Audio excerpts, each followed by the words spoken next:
ইরানে হঠাৎ করে বিমান হামলা চালিয়ে যে বড় ভুল করে ফেলেছে ইসরায়েল তা হারে হারে টের পাচ্ছে।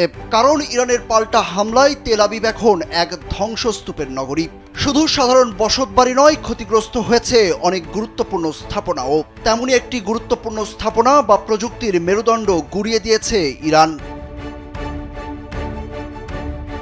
ইসরায়েলের অন্যতম বৈজ্ঞানিক ও সামরিক গবেষণা প্রতিষ্ঠান ওয়াইজম্যান ইনস্টিটিউট অব সায়েন্স কার্যত ধ্বংসস্তূপে পরিণত হয়েছে। তেল আবিবের দক্ষিণাঞ্চলীয় শহর রেহভতে অবস্থিত এই ইনস্টিটিউটটির পতন ইসরায়েলের জন্য এক অপূরণীয় ক্ষতি। কারণ এটিকে ইসরায়েলের আধুনিক সামরিক প্রযুক্তির মূল ভিত্তি বা প্রযুক্তির মেরুদণ্ড হিসেবে দেখা হতো। ইরানের সরকারি টেলিভিশন চ্যানেল পেস টিভির এক প্রতিবেদনে এর বিস্তারিত তুলে ধরা হয়েছে। এতে বলা হয়েছে, সামরিক শিল্প কমপ্লেক্সের সঙ্গে নিবিড়ভাবে যুক্ত ইসরায়েলি শাসন ব্যবস্থার বৈজ্ঞানিক ও সামরিক গবেষণার মূল ভিত্তি হিসাবে গড়ে ওঠা এই প্রতিষ্ঠানটি এখন কার্যত অচল ও বিধ্বস্ত।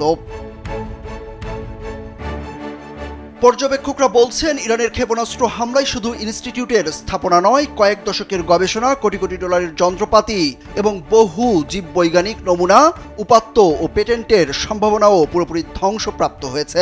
তারা বলছেন, এটি ইসরায়েলের জন্য একটি বড় দুর্ভাগ্য যে ইসরায়েলের বহু বছরের সাধনা এভাবে মুহূর্তে মাটিচাপা পড়ে গেছে।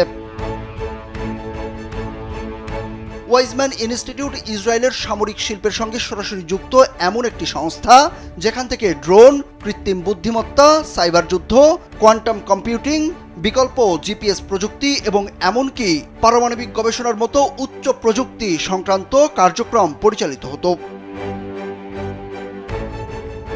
বিগত কয়েক দশক ধরে ইসরায়েলি মিডিয়া ও সরকার ওয়াইজম্যান ইনস্টিটিউটকে তাদের বৈজ্ঞানিক ও সামরিক মস্তিষ্ক হিসাবে উল্লেখ করে আসছিল। কিন্তু ইরানের হামলার পর তারা এটিকে আবার সাধারণ গবেষণা প্রতিষ্ঠান হিসাবে উপস্থাপন করছে, যেন এটিকে উদ্দেশ্য প্রণোদিত হামলার লক্ষ্য হিসাবে দেখানো না যায়। তবে বিশেষজ্ঞদের মতে, ইরানের এই সুনির্দিষ্ট হামলা শুধু একটি গবেষণাগারে আঘাত নয়, এটি ইসরায়েলের প্রযুক্তিগত ও সামরিক সক্ষমতায় বড় রকমের কৌশলগত ধাক্কা। এটি স্পষ্ট করে যে ইসরায়েলের সবচেয়ে সংরক্ষিত প্রতিষ্ঠানও ইরানের নজরদারির বাইরে নয়। সুরুজ আহমেদ, কালবেলা।